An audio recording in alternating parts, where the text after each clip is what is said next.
Peace and love, everyone, and welcome back to another Sunday Hope and Healing session. I'm Royce Fletcher Thomason, the host of the Sunday Hope and Healing session, and we're always glad to be here to bring love, light, encouragement, and some actual healing into the various spaces and places in your lives. We do that through things that I've learned in my own life journey, in my own spiritual growth, development, and unfoldment, and insights that I've gained in my journey.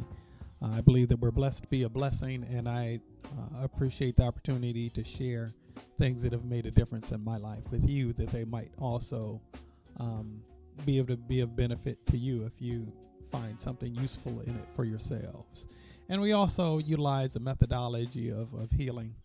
Methodology referred to as Transcending the Matrix, which is a holistic approach to healing that addresses the totality of a person's beingness, looking at a person in the context of all of the various facets and aspects of one's existence, spiritually, mentally, emotionally, psychologically, spiritually, and physically, and bring about healing that actually manifests on all of those different levels, including a person's physical bodies and body of affairs. And so many blessings to everybody who's here with us today. We're certainly glad to have you here. And blessings to everyone who is just in a mindset or a head space, or even perhaps more significantly, a heart space of wanting to be the best versions of yourselves. Kudos to you who have come out of a desire to experience healing in your own life, to grow, and to be a fuller, more fully expressed version of yourself.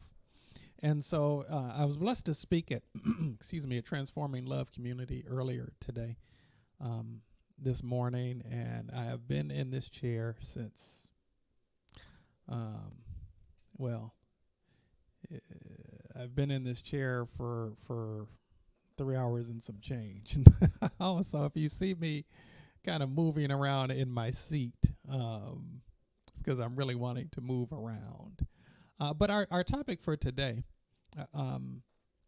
earlier today, and I thought about just using that as a playback for today's Sunday Hope and Healing session.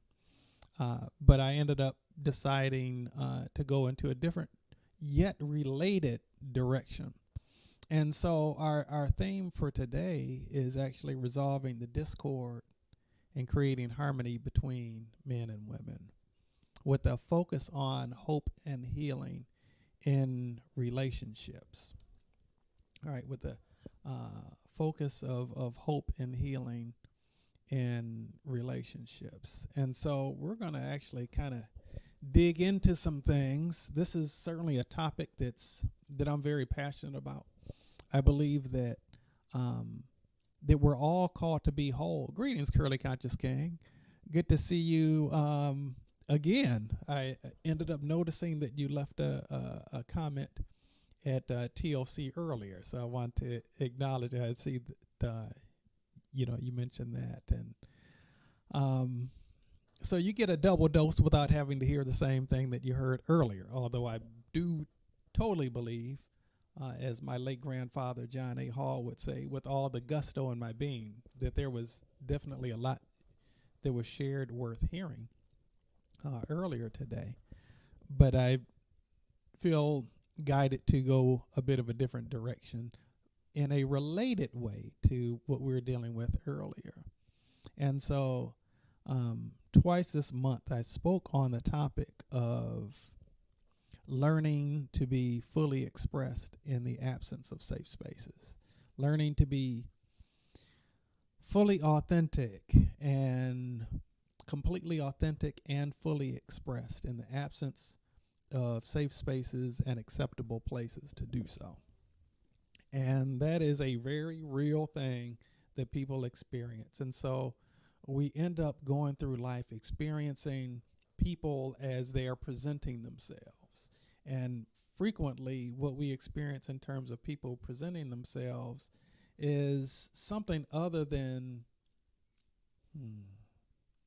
something other than the truth of who they really are. Right. In the context of transcending the matrix, we look at life lived on planet Earth in this third dimensional experience as something that is fraught with a lot of pain and problems for everybody who walks this planet. At some point in your life, you're going to face that. And that's all part of the matrix of third dimensional beliefs of separation and limitation. In this 3D experience, we experience ourselves as being separate from one another, and that stirs up a lot of fear or false evidence appearing real, Maya in the language of the ancient Sanskrit that means things aren't as they seem, and a sense of limitation. And the way that can be worded a little differently is lack. And so we strive to be able to get, we want to have, and then when we get what it is that we want, everything that we want, I once heard Abraham say, actually I've heard on a number of occasions, Abraham say that everything that we want, or at least think that we want, the reason that we want it because we think the having of it will make us feel better. We think that the having of this or that particular thing, whether it's the car, the house, the relationship, the job, whatever the thing is that we're perceiving ourselves to be wanting, the reason that we're wanting that is because how we think that the having of that thing will make us feel, that it will satisfy a yearning or a urge or a desire within us, being able to have that particular thing, whatever that might be, right? And so we aim to get certain things. We might fear whether we'll be able to get that or not. And then if and when we do get it, we a lot of times have a fear of losing it. And so that's all kind of tapped in to the same stuff, right?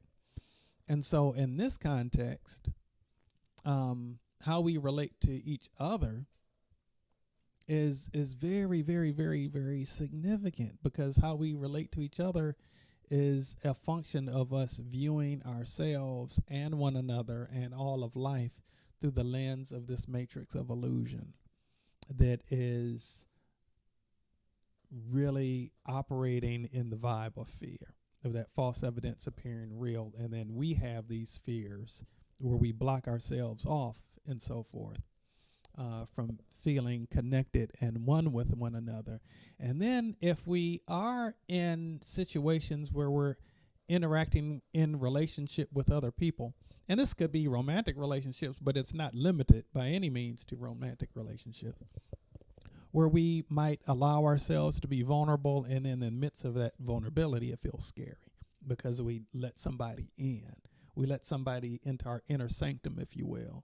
And that can be scary because of times in the past where we may have let someone in to the places within ourselves that we deem most sacred, and they don't necessarily always handle that with the responsibility and the honor that that's due, and then end up taking advantage of us or behaving in ways where we end up experiencing pain, deep pain, trauma, and then we develop these coping mechanisms to navigate that trauma. And then how we end up living our lives out is a function of continuous coping mechanisms to alleviate the pain of the pain and to numb ourselves to the pain of abandoning ourselves and closing off the most sacred parts of ourselves and not letting anyone in. And we put these different walls up and we tell ourselves these stories about ourselves and about other people to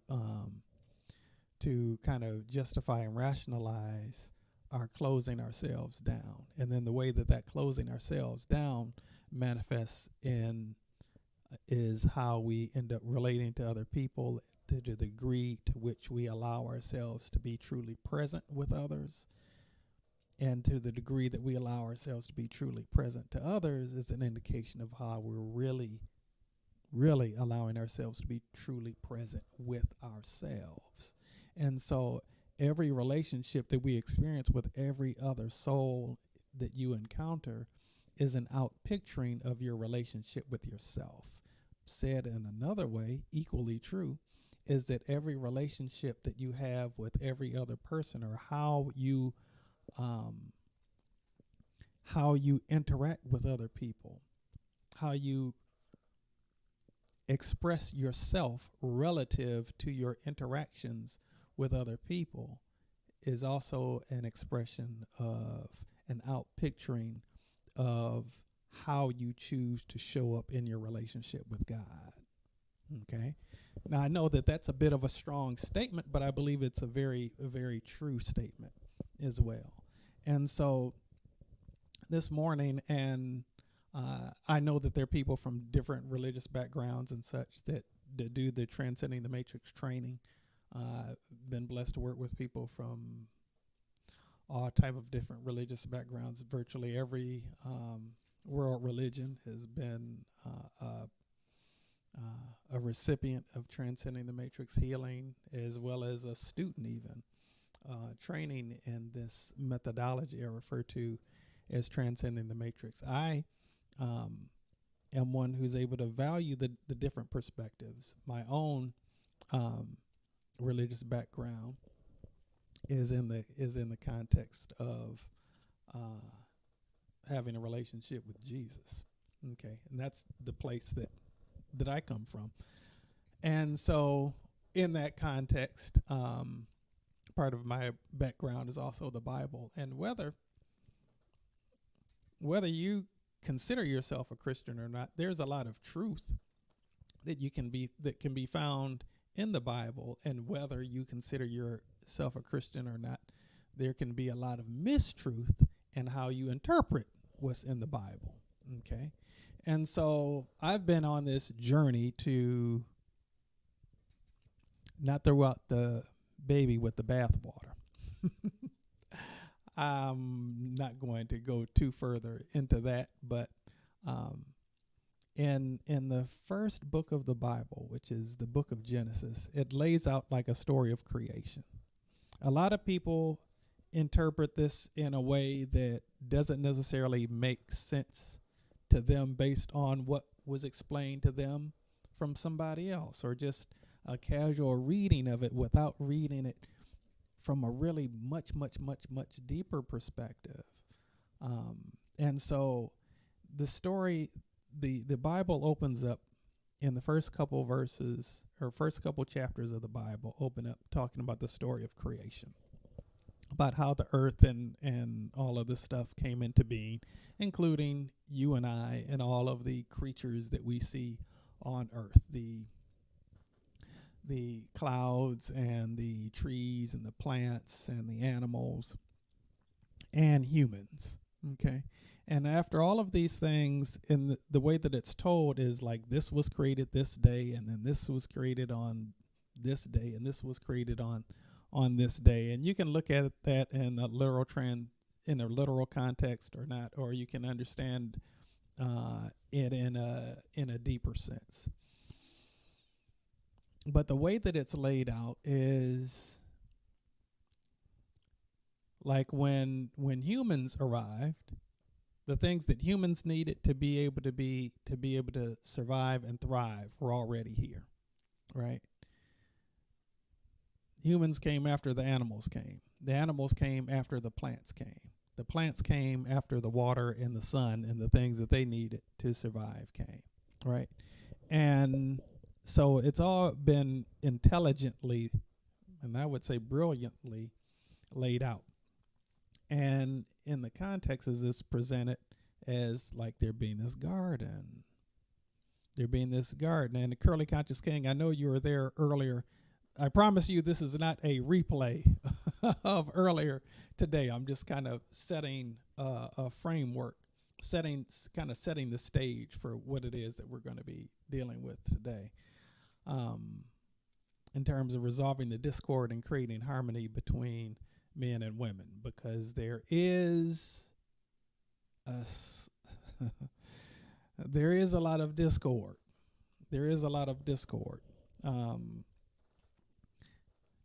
that exists between those of the male gender and those of the female gender in humanity.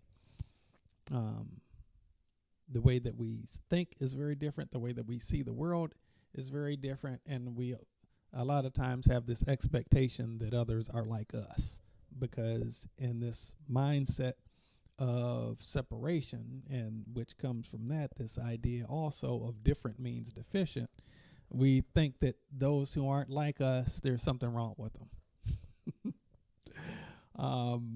And that's the way that we cope with this erroneous belief system that we've bought into. Well, as the story goes, the way that it's laid out in the Bible is they were placed in this garden where there are all these wonderful, beautiful things that were there that they could find as a blessing. Okay, all of the things that God had created, every single one of those things, a statement was made, and it was good. If you're reading in the scriptures, it says this was made, and this was such and such and such and such, and it was good. And then it's laying it out as God is having this conversation with Adam, or Adam, which means from the earth. And it's saying you might feel free to eat of all of these various trees of the garden, the fruit of all of these various trees of the garden.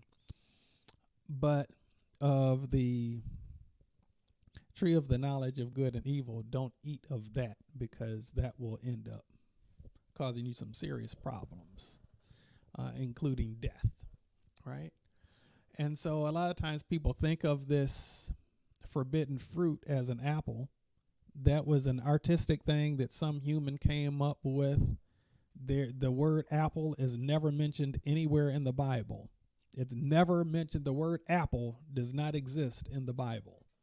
In Genesis chapter 2 and in Genesis chapter 3, it never says anything about an apple, although it's typically thought of in this way and depicted in this way.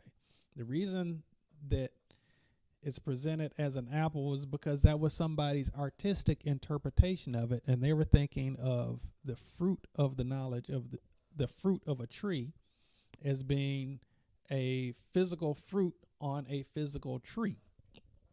Okay, and they chose to present that as an apple. Okay, but that's not what that scripture was really talking about. Looking at it spiritually, that's not what it was talking about at all. What it's really, and it doesn't even say that God created the tree of the knowledge of good and evil. And so the problem is not with the tree of good and evil. It's not the tree of good and evil. It's the tree of the knowledge of good and evil, because it had already been said that everything that God made is good. I've said on this broadcast on a number of occasions, everything that God made is good. If it isn't good, then God didn't make it. And if God didn't make it, it isn't real. And so there's nothing wrong with the tree of the knowledge of good. The problem is when we add the two words "and evil," which the word evil literally is the word live spelled backwards. Okay. And so from eating of the tree that also included the knowledge, not only the knowledge of good, but also the knowledge of evil, or of the knowledge of living backwards, or the knowledge of a double-minded consciousness, if you will, there end up being this, ended up causing problems. And it's made to seem like God punished this man and this woman called Adam and Eve, and these are the problems. That's why men and women have problems with one another. Okay, and it makes sense in the telling of the story like that, but I want to kind of break it down in the context of healing the discord and replacing it with harmony. Okay. So both this man and this woman chose to allow themselves to partake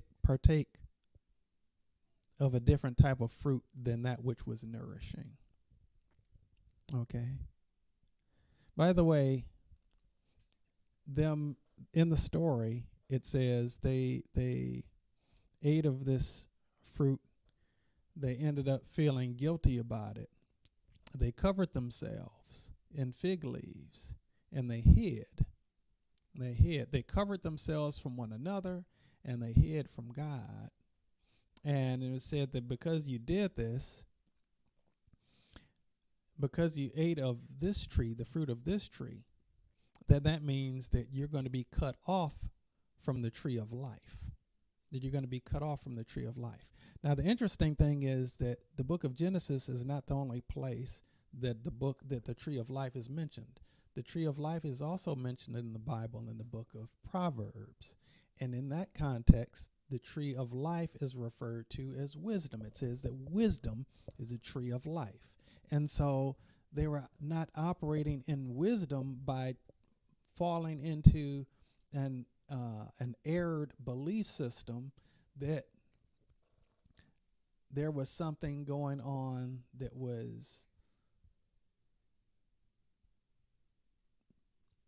could be bad.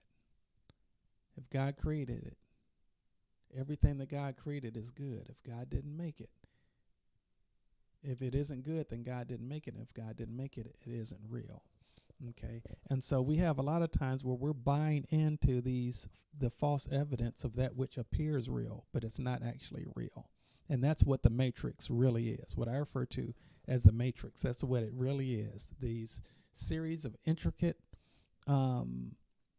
errant belief systems that have us locked into fear-based thinking as it relates to how we interact with each other, how we see ourselves, and how we relate to the world around us. Okay, and then we see ourselves as something less than what we actually are, and we see other people as something less than what they actually are. And even people who are highly egotistical, people who are narcissistic, people who are megalomaniacs, the reason that they're operating in the way that they are is not because they feel good about themselves, it's because that they feel so bad about themselves that they're overcompensating with this other stuff. Okay, so any real true confidence also has with it humility. Arrogance is not confidence. It is a disguise to cover, it's a mask to cover the insecurity, and it appears as confidence, but things aren't always as they seem. Okay, and so what ends up happening is that you've got all of these people running around with all of these different issues with themselves. They project those issues on each other and then blame each other for the issues that they've got going on within themselves. We do this incessantly. We as human beings do this incessantly. Now, a reality is that the way that a man thinks and operates and the way that a woman thinks and operates are totally different. A man has a larger brain than a woman. This is like a biological fact. As a general rule of thumb, a man has a physically larger brain than a woman, but a woman has more wiring in her brain than a man. Okay? Doesn't mean that either one of them is better than the other. It's just that they're different. The way that they operate is different. The way that men and women communicate is different. The way that men and women see the world is different. In a very real sense, if you look at the totality of the physical universe, everything in it represents something masculine and something feminine. Okay? And so if you look at the energy of masculine, or what masculine energy is energy that goes out. Okay, I'm not simply talking about a physical man or a physical woman. It's something that goes out. I've got this equipment. You can actually see it here. I'm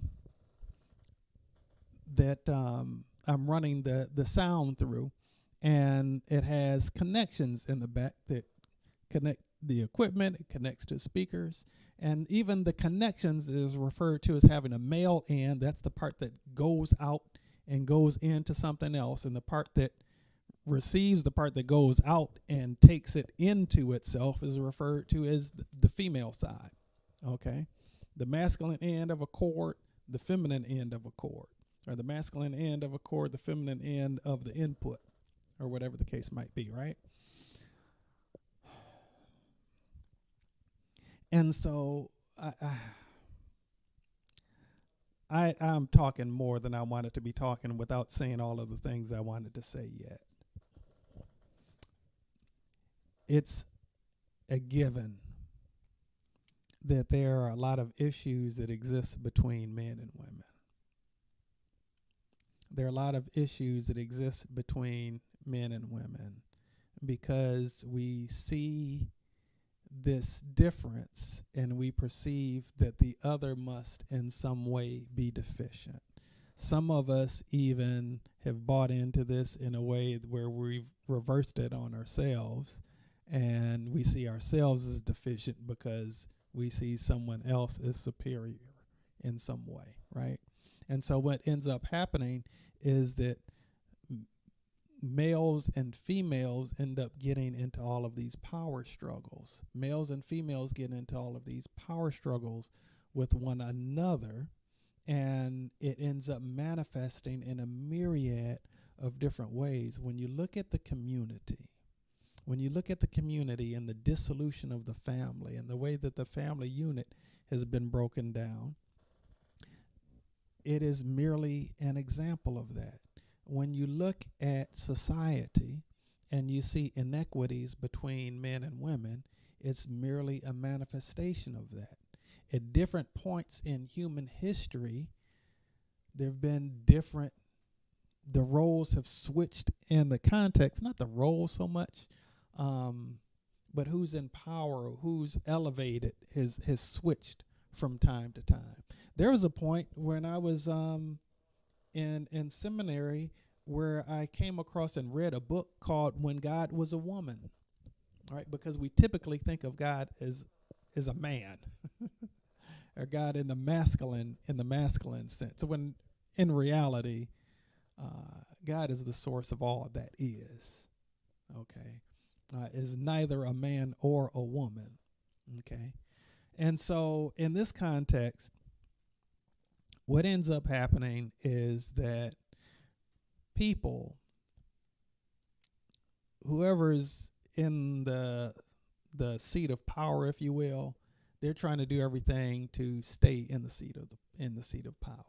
Those who aren't in the seat of power, they want to get into the seat of power. All right. In reality, it's really the seat of control, not the seat of power, because power isn't something that you have over somebody else. Power is something that you have within yourself. Okay.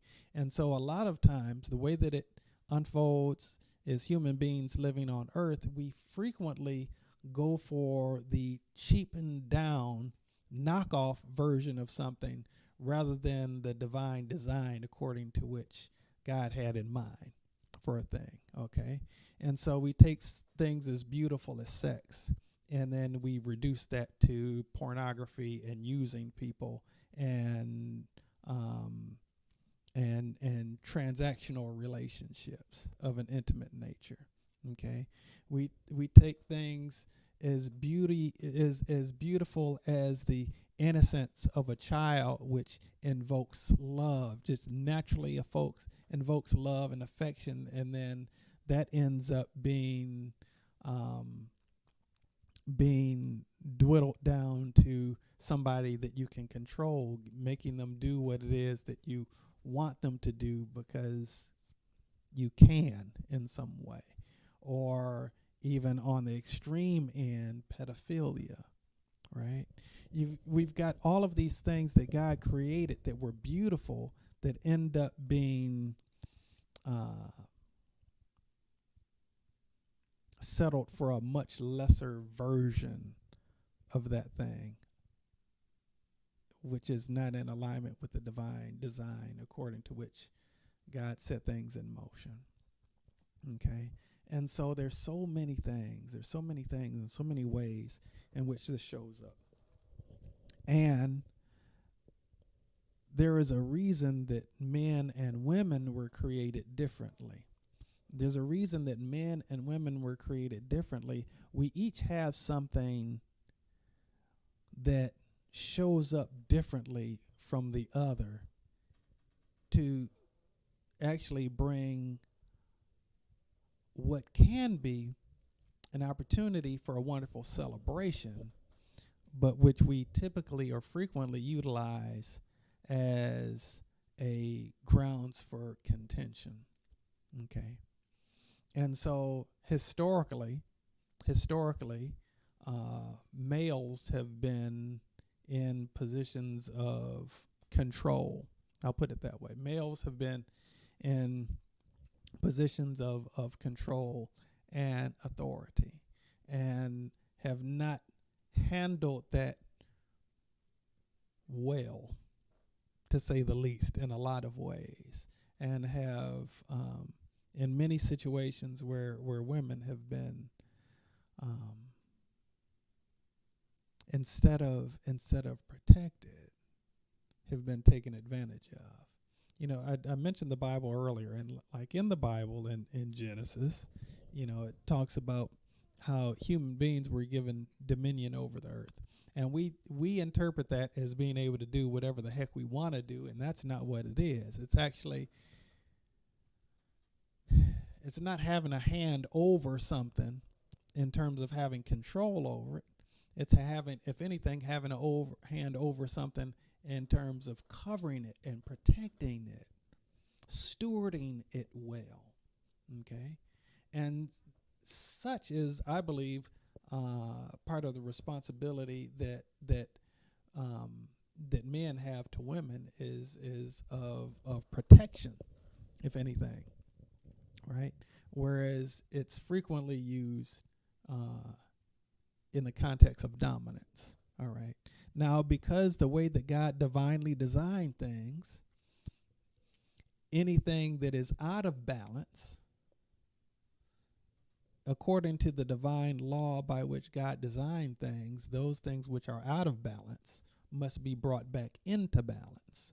And so what we're experiencing in the earth realm at this time is the reawakening of the divine feminine, right? The reawakening of the divine feminine. And so you're seeing shifts. You can see this played out in real time. You're seeing shifts in things happening and being transformed on a social level as it relates to women growing in a sense of empowerment. Okay. It used to be in times gone by that in many cases in the context of a family unit that the man was the primary or the only breadwinner, and that was used as a source of control or vehicle of control over the woman in the home, the spouse, the wife, and the mother, as well as over the children. And now things are changing, where there isn't the same financial need that women have of men in the way that it had been previously.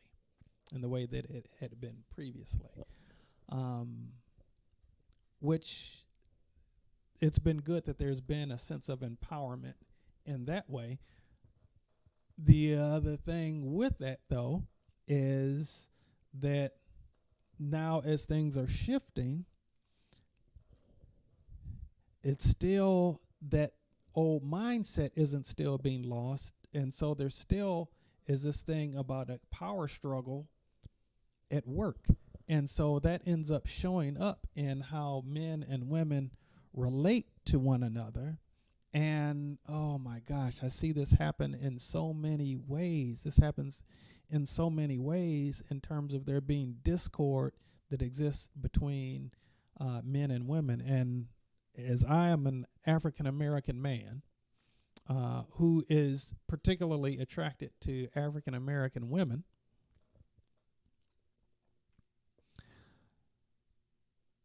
I feel the sadness and the knowledge and the awareness that 75% of African American women will not be married.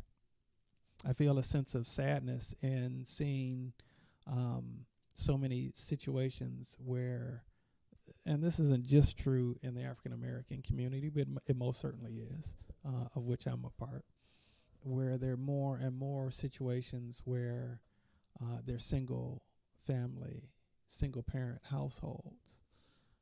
I see the ramification of that as it relates to how women relate in relationships, how women relate in relationships with other women, how women relate in relationships with men. Okay. A woman who feels very secure in her father's love tends to do a much better job at choosing men who would be good for her. And I'm speaking in generalities here.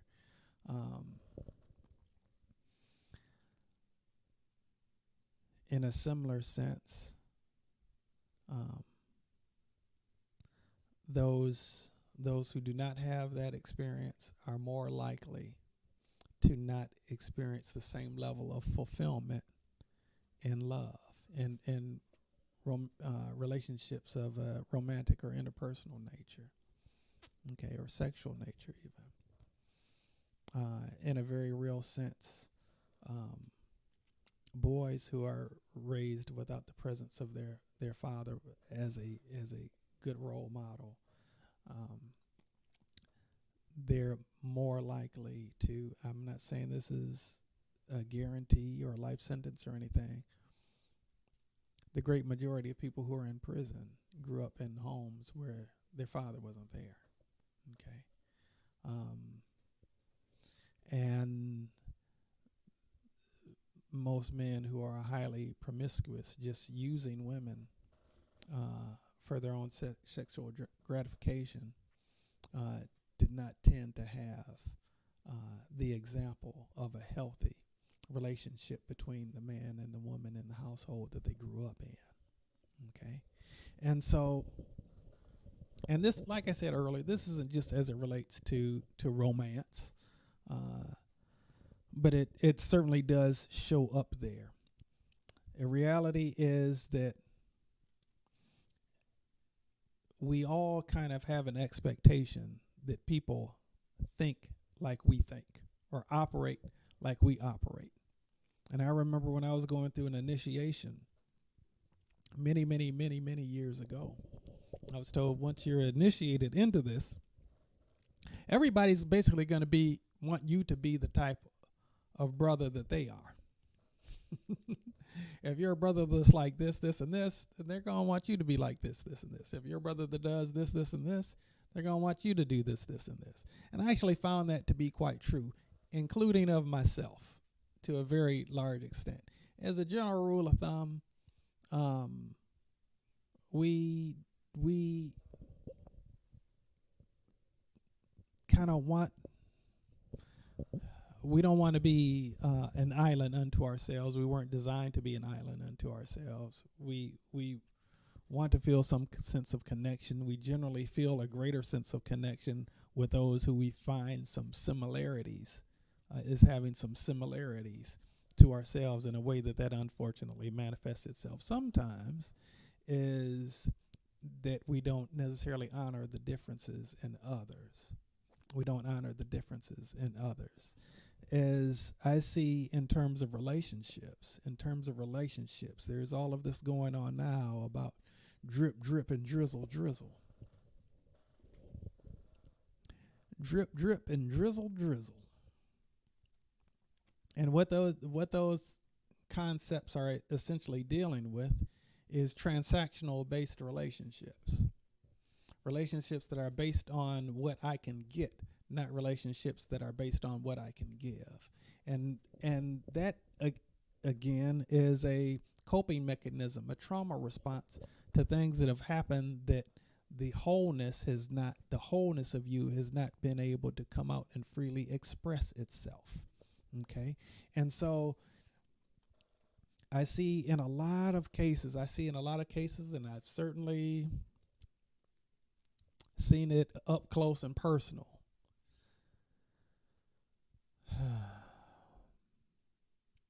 it sometimes is it sometimes is a scary thing to allow yourself to be totally present with other people and express love at the level that you would like to without having to worry about someone taking advantage of that, because they're seeing your kindness or your openness or your receptivity, and they're not honoring that. To me, this is for me personally. This is for me personally. There is something that is so beautiful about a woman with her guard down who's allowing herself to dwell in her femininity. That is just so beautiful to me. That is just so exquisitely beautiful to me. And I've seen many, many situations in real life and in movies where a woman allowed herself to get to that space, allowed herself to dwell in that space, and then end up dealing with a man. It could be a lover, it could be a father, it could be a person at the place of employment, whatever the case might be, where that wasn't honored, where that vulnerability wasn't honored, and that can be very, very damaging. It pains me to see that. It pains me to see that.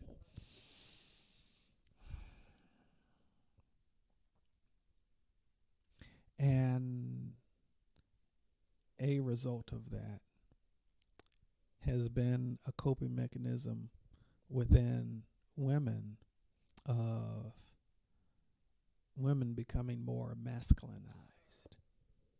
And so there is a trend that's taking place on the planet, where there's a shift that's taking place on the planet, where women are being masculinized and men are being feminized. Okay? Where women are being masculinized and men are being feminized. Now, all of us, every human being, has the masculine and the feminine within us. Okay? The nurturing aspect is a feminine expression, right? That's a feminine expression. Emotions are, fall into the category of the feminine. Intellect falls into the category of the masculine. Now, that doesn't mean that women are innately lack intellect. That is absolutely not the case at all. I'm just saying that there's certain things that are considered masculine or fall into the category of masculine. There's certain things that fall into the category of feminine. The right side of the body, for instance, is the masculine side of the body, whereas the left side of the body is the feminine side of the body. And we've talked on here before about how where in a person's body they're having an issue can point to what the root of that issue is. Typically, if a person has an issue on the right side of their body, it could be related to something of a physical nature, something intellectual, something related to intellectual, something in terms of outward action. It could be an issue with an actual man. Whereas on the left side of the body, which is the feminine side of the body, it could be related to something emotional. It could be related to something spiritual. It could be related to something of a receiving nature, or it could be an issue related to an actual woman or to females in general. Okay, just from what side of the body it's on, that gives a lot of clues in terms of what the root of the problem is, and then you just need to kind of drill down and get into that a little bit more in a little more detail to really get to the root issue and pull that issue up from the root level and transmute it into something that brings true healing and transformation and an experience of wholeness. All right.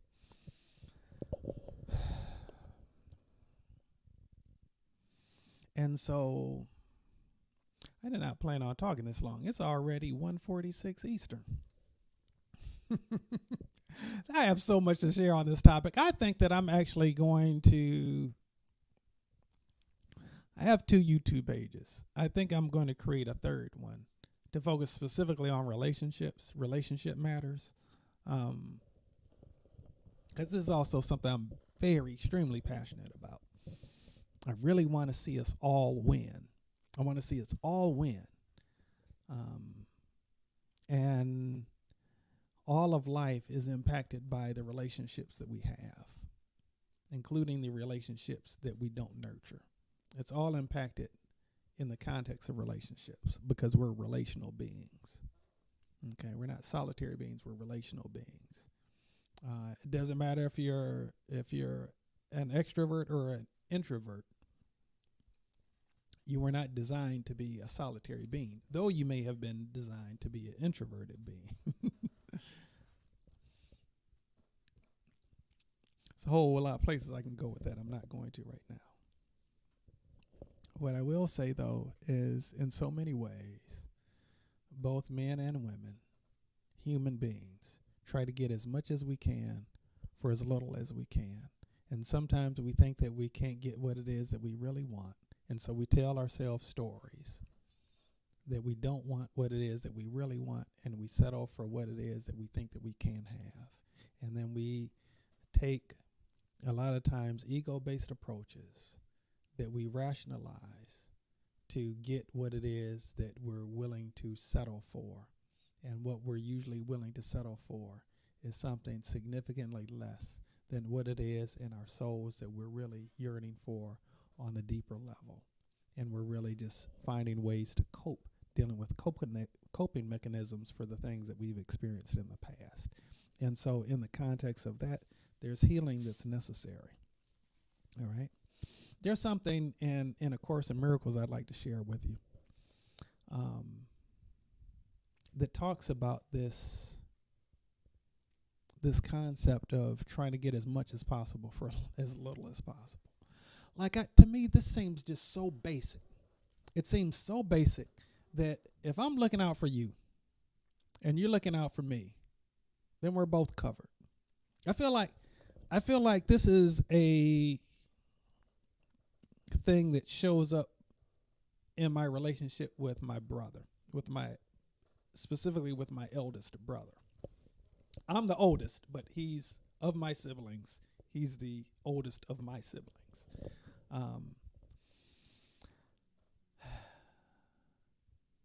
And the way that we show up for each other is different, but he's always looking out for me, and I'm always looking out for him. Okay. And so we're both always looking out for each other. And I believe that that's how, I know that that's how God designed it, for us to always be looking out for each other.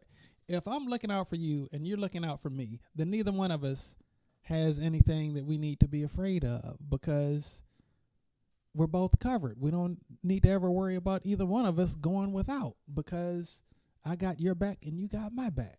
That's the way it was designed. That's the way it was divinely designed. The problem is it's not sustainable when one is looking to see how they can be, what they can sow into another person's life to bring blessing, and the other person is looking to see how much they can take without focusing on how much they can give. And in that context, a person is operating in a mindset of lack and limitation. In that context, a person is operating not from a space of humility and appreciation or a sense of worthiness, but a sense of entitlement. If a person is operating in a sense of entitlement, they're operating in if a person is operating in a sense of entitlement, they're operating in a state where they're not really appreciating and they're not really putting value on what it is that's being given, right? And so A Course in Miracles is talking about this in the 9th chapter of A Course in Miracles. There's something I want to read to you real quickly.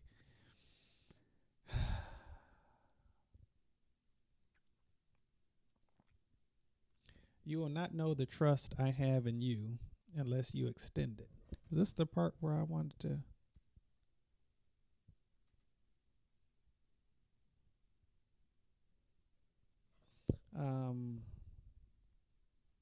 All right, I'm going to read you these different things that I have underlined. And we'll look at how this is applying to what we're talking about.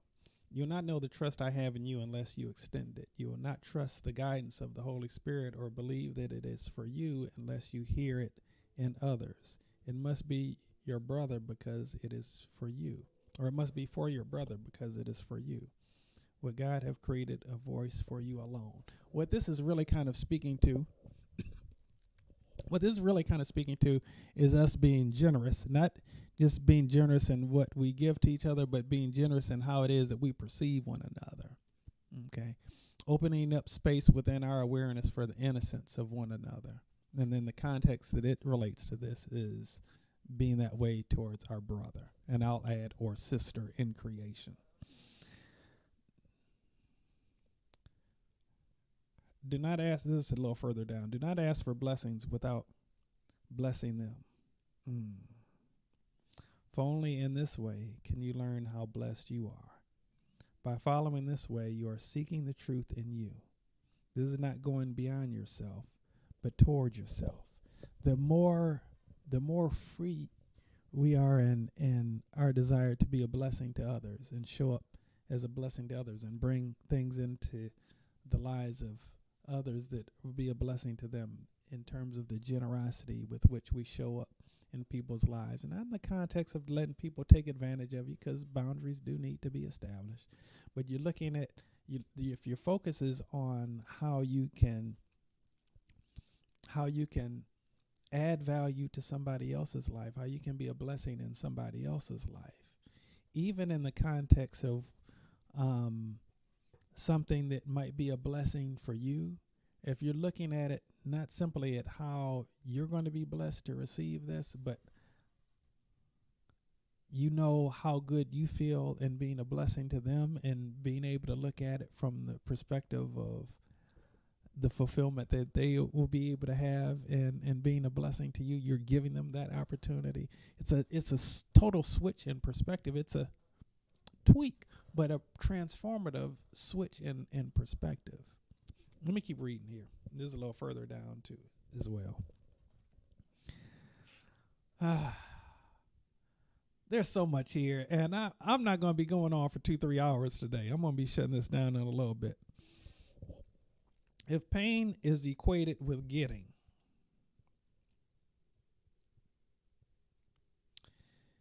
you will set the price low, but demand a high return. You will have forgotten, however, that the price is to value, so that your return is in proportion to your judgment or of worth. If pain is associated with giving, it cannot be perceived as loss. If pain is associated with giving, it cannot be associated or perceived as loss. And the reciprocal relationship of giving and receiving will be recognized. The price will then be set high because of the value of return. The price for getting, look at this distinction between getting and receiving. The price for giving is to lose sight, the price of getting is to lose sight of value, making it inevitable that you will not value what you receive. Valuing it little, you will not appreciate it, and you will not want it. There's this concept mentioned in the Bible, attributed to Jesus, as saying, "Don't cast your pearls before swine." The thing about this is it's not a value judgment against swine or against pigs. And it's not saying that people are not valuable or that you're reducing people to the context of pigs. It's not a belittling of people. But he used this as an illustration. Pearls are something that are hard to come by. A pearl, you put is it clams or oysters? I think it's oysters. I forget which one it is. They're a result of a piece of sand getting inside of the shell. And I'm going to say oyster because I think that's what it is. And the oyster creates a film around that grain of sand because that grain of sand feels very irritating to it. So it builds a substance around it, and it continues to build that substance around it so that it's smooth and not irritating to it. Okay. And so pearls, they take a while to form, and they're considered valuable. They're considered valuable to people to be used as jewelry, right? Now, if you think about an actual physical pig, what value would a pig have for this pearl? Or even a string of pearls? It's not going to, it doesn't have any value to it. So what it's really getting at is, don't sow in places where what it is that you're seeking to sow isn't valued. Okay, where someone is not able to perceive the value in what it is that you have to share. What will end up happening is that you'll feel frustrated because you're pouring all of this goodness a place where it's not actually valued. Okay, take this information, this knowledge, these insights, this wisdom, share it with where it can be received, because otherwise you're imposing something that they're not valuing, and then you're not getting anything out of that. They're not getting anything out of that, and it's not a useful exchange of energy.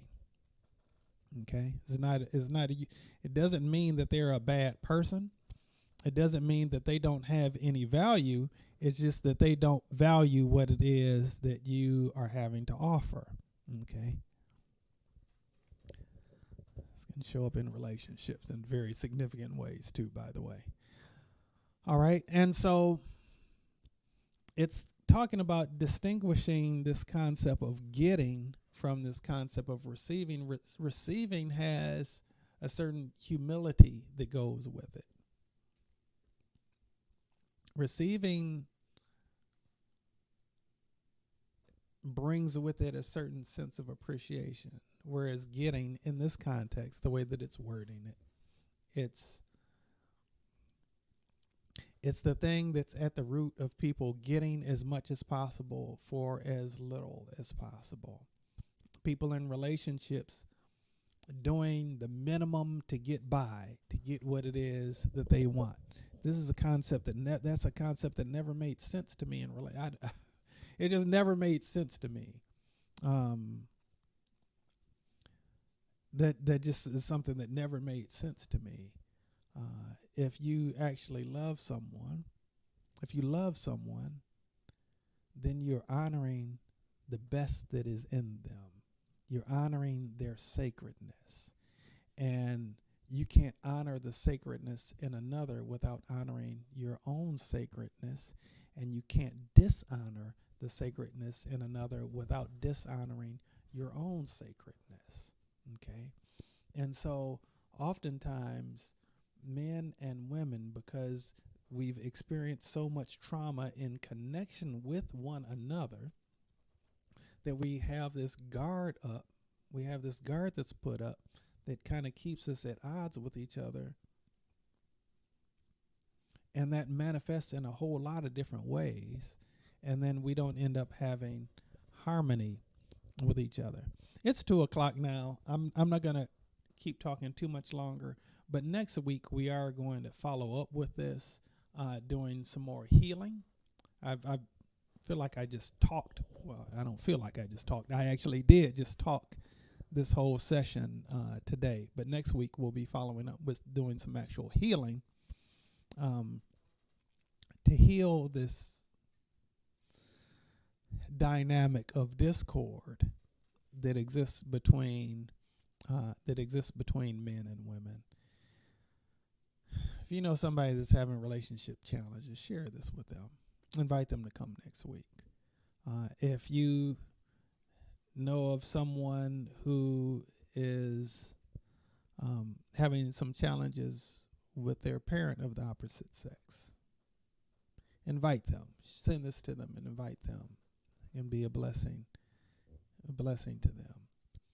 If you know of somebody who is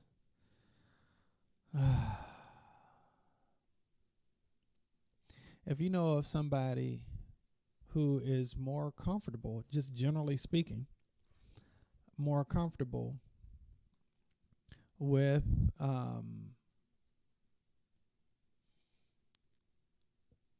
people of the opposite sex than they are with their own, invite them. Okay? Still some unresolved stuff there. All right? In essence, this is something that affects all of us. And, you know, I don't know who this is going out to. I don't know who it is specifically that's needing to hear these things. What I do know is that I'm not just doing this because I don't have anything better to do on a Sunday afternoon. I'm not doing this, just out of my own ego or anything. I'm doing this because I'm feeling led and guided to do this, because these are things that are real issues amongst humanity. And I really want to see us all win. I believe that the better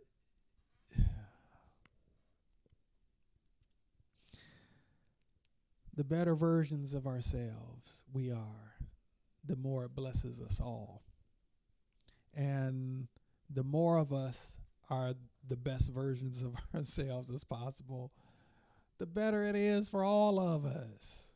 The better it is for all of us. And so I really do want to see us all win. I want to see us all win. I want to see us all happy. I want to see us all fulfilled. I want to see us all thriving. And so I share this out of that desire. I share this out of that hope and out of that desire that we might all thrive collectively, that we might collectively thrive, and that we might all thrive individually. And so that's why I do this. That's why I do this. Yeah. So at any rate, as we get ready to close out for today, I bid you adieu and wish you bountiful, bright blessings. Bountiful, bright blessings, dear soul, on this, the 23rd day of June, 2024.